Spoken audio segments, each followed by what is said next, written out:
America মেনে নিল Iran এখন এক সুপার পাওয়ার। খোদ মার্কিন প্রেসিডেন্ট ডোনাল্ড ট্রাম্প জানিয়ে দিলেন ইরানে হামলা বা যুদ্ধ করার ইচ্ছা এখন আর তাদের নেই। কেন নেই? কারণ পেন্টাগন ক্যালকুলেশন করে ফেলেছে ইরানের সাথে লড়তে গেলে তাদের অস্তিত্ব থাকবে না। তারা বুঝে গেছে ইরানের ক্ষমতার অন্তত 85% হিসাব তাদের ধারণার বাইরে। গত 72 ঘণ্টায় মধ্যপ্রাচ্যের আকাশে ঘটে গেছে এক নাটকীয় ঘটনা। রাশিয়া থেকে মোট 5টি বিশাল কার্গো বিমান সমরাস্ত্র বহন করে ইরানে আসা যাওয়া করেছে। রাশিয়া কার্যতই কি দিয়ে পাঠিয়েছে তা ইসরায়েল আর আমেরিকা আন্দাজ করতে পেরেছে, আর সেই আন্দাজেই তাদের কলিজা শুকিয়ে গেছে। ইরানে আমেরিকার সাজানো অভ্যন্তরীণ ষড়যন্ত্র ফেল করেছে, এটাও বুঝতে বাকি নেই। আর আয়াতুল্লাহ আলী খামেনি, তিনি ইরান ছেড়ে পালাননি, বরং তিনি দাঁড়িয়ে আছেন অটল পাহাড়ের মতো।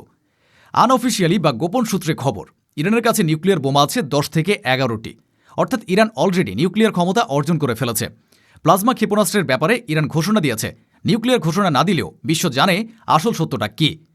আজকের ভিডিওতে আমরা দেখব কিভাবে ইরান একাই পুরো পশ্চিমা বিশ্বকে পিছু হটতে বাধ্য করল, এবং কেন মুসলিম বিশ্ব আজ ইরানের পাশে দাঁড়িয়ে আমেরিকাকে না বলল। কিন্তু প্রশ্ন হলো, কেন আমেরিকা হঠাৎ করে ইরানে হামলার পরিকল্পনা থেকে সরে এলো?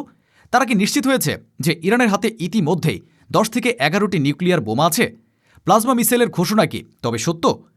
গত 72 ঘণ্টায় রাশিয়া 5টি বিমানে করে কি এমন অস্ত্র পাঠালো যা দেখে ইসরায়েল এবং আমেরিকার জেনারেলরা ভয়ে কাঁপছে? পুতিন কি ইরানের হাতে তার সেরা ট্রাম্প কার্ড তুলে দিয়েছেন? সৌদি আরব, কাতার এবং তুরস্ক কেন আমেরিকাকে তাদের ঘাঁটি ব্যবহার করতে দিল না? এটা কি ইরানের ভয়ের ফল, নাকি মুসলিম বিশ্বের নতুন জাগরণ? তারা কি বুঝতে পারছে যে ইরানের পতন হলে তাদেরও রক্ষা নেই? বিক্ষোভকারীরা কোথায় গেল? বাসিজ বাহিনীর উপস্থিতিতে কি সিআইএর সব ষড়যন্ত্র ব্যর্থ হয়ে গেল? আয়াতুল্লাহ খামেনি কি কারবালার স্মৃতি ফিরিয়ে এনে একা দাঁড়িয়ে জিতলেন? এসব প্রশ্নের উত্তর জানতে এবং ইরানের এই ঐতিহাসিক বিজয়ের প্রতিটি মুহূর্ত দেখতে ভিডিওটিতে একটি লাইক দিয়ে শেষ পর্যন্ত আমাদের সাথেই থাকুন। চলুন বিজয়ের গল্প শোনা যাক। আমেরিকা ভেবেছিল তারা ইরানকে ইরাক বা লিবিয়ার মতো সহজেই ধ্বংস করে দেবে, কিন্তু তারা যখন ক্যালকুলেটর নিয়ে বসল তখন দেখল হিসাব মিলছে না। ইরান এখন আর 1980 সালের ইরান নেই। তাদের হাতে আছে হাইপারসনিক মিসাইল, ড্রোন এবং এখন হয়তো পরমাণু বোমাও। আমেরিকা বুঝতে পেরেছে ইরানে হামলা করা মানে হলো আত্মহত্যা। ট্রাম্পের ঘোষণা যুদ্ধ করার ইচ্ছে নেই আসলে কোনো শান্তির বাণী নয়, এটি হলো অক্ষমতার স্বীকারোক্তি। আমেরিকা জানে তারা যদি একটি গুলিও ছোড়ে তবে ইরান তাদের 35টি ঘাঁটি মাটির সাথে মিশিয়ে দেবে, তাদের হাজার হাজার সৈন্য কফিনে করে দেশে ফিরবে। এই ভয়ই আমেরিকাকে পিছু হটতে বাধ্য করেছে।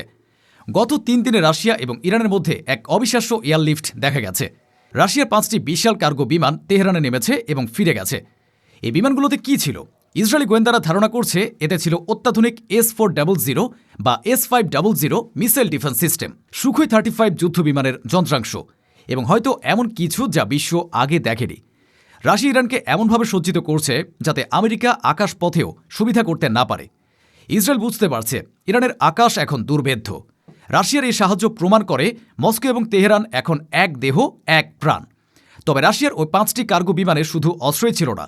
পশ্চিমা গোয়েন্দা সংস্থাগুলো সন্দেহ করছে ওই বিমানগুলোতে করে ইরানে পৌঁছেছে রাশিয়ার কুখ্যাত স্পেশাল ফোর্স স্পেটসনাজের একটি বিশেষ ইউনিট। এদের কাজ হলো ইরানের পরমাণু এবং মিসাইল সাইটগুলোর নিরাপত্তা আরও জোরদার করা। আমেরিকা বা ইসরায়েল যদি কমান্ডো অপারেশন চালানোর কথা ভাবে তবে তাদের মুখোমুখি হতে হবে রাশিয়ান ভাল্লুকদের। পুতিন তার বন্ধু খামেনিকে রক্ষা করতে নিজের সেরা বাহিনীকে পাঠিয়েছেন। এই স্পেশাল ফোর্স এবং অস্ত্রগুলোকে সোজা নিয়ে যাওয়া হয়েছে ইরানের সবচেয়ে সুরক্ষিত এবং গোপন বিমান ঘাঁটি ইগল 44-এ। এটি কোনো সাধারণ ঘাঁটি নয়, এটি মাটির 100 ফুট নিচে পাহাড়ের গভীরে তৈরি করা এক বিশাল সুড়ঙ্গ শহর। এখানে শুধু মিসাইল নয়, যুদ্ধবিমান এবং ড্রোনও রাখা হয়েছে। আমেরিকার স্যাটেলাইটগুলো দিনের পর দিন ইরানের উপর নজরদারি চালিয়েও এই ঘাঁটির অবস্থান বের করতে পারেনি।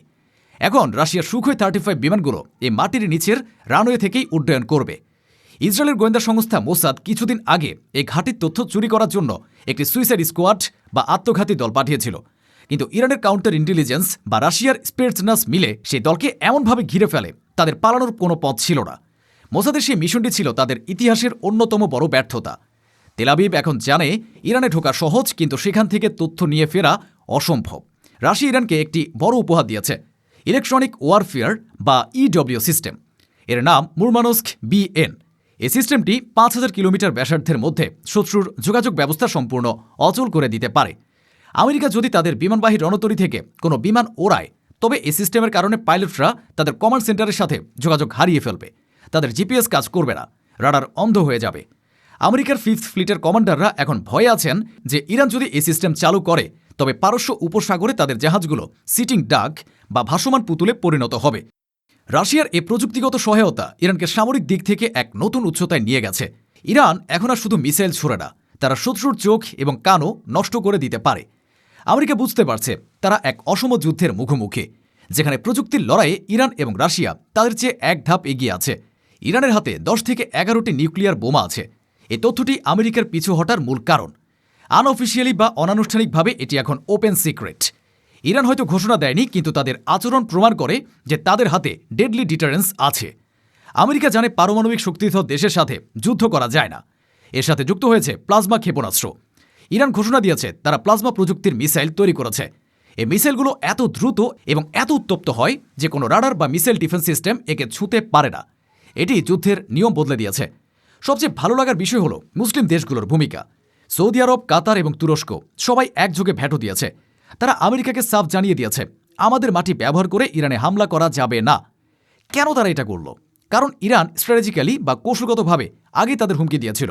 ইরান বলেছিল যাদের মাটি ব্যবহার করে আমাদের উপর হামলা হবে আমরা তাদেরও শত্রু ভাবব এবং হামলা করব। সৌদি বা কাতার অযথা ইরানের ক্ষেপণাস্ত্র খাওয়ার রিস্ক নিল না। তারা নিজেদের পিঠ বাঁচাতে হলেও সঠিক সিদ্ধান্ত নিয়েছে। এর ফলে ইরানের সাথে তাদের সম্পর্কও ভালো হলো। অন্তত এটা ভালো লাগলো যে মুসলিম দেশগুলো সচল ভূমিকা রাখছে। তারা আমেরিকার অন্ধ গোলামি থেকে বেরিয়ে আসছে। ইরানের ভেতরে আমেরিকা যে ষড়যন্ত্রের জাল বুনেছিল তাও ছিঁড়ে গেছে। সিআইএ এবং মোসাদ ভেবেছিল বিক্ষোভকারীদের দিয়ে সরকারের পতন ঘটাবে, কিন্তু তাদের সেই স্বপ্ন দুঃস্বপ্নে পরিণত হয়েছে। গত রবিবার থেকে তেহরানে আর কোনো বড় বিক্ষোভ নেই। রাজপথ এখন শান্ত। ইরানের সেনাবাহিনী, পুলিশ এবং বাসিজ বাহিনী শহরের প্রতিটি কোণায় মোতায়েন আছে। তারা জনগণের জানমাল রক্ষা করছে। বিক্ষোভকারীরা বুঝতে পেরেছে যে তারা বিদেশিদের দাবার গুটি হিসেবে ব্যবহৃত হচ্ছিল, তাই তারা ঘরে ফিরে গেছে। ইরানের অভ্যন্তরীণ ষড়যন্ত্র ফেল করেছে, এটাও বুঝতে বাকি নেই।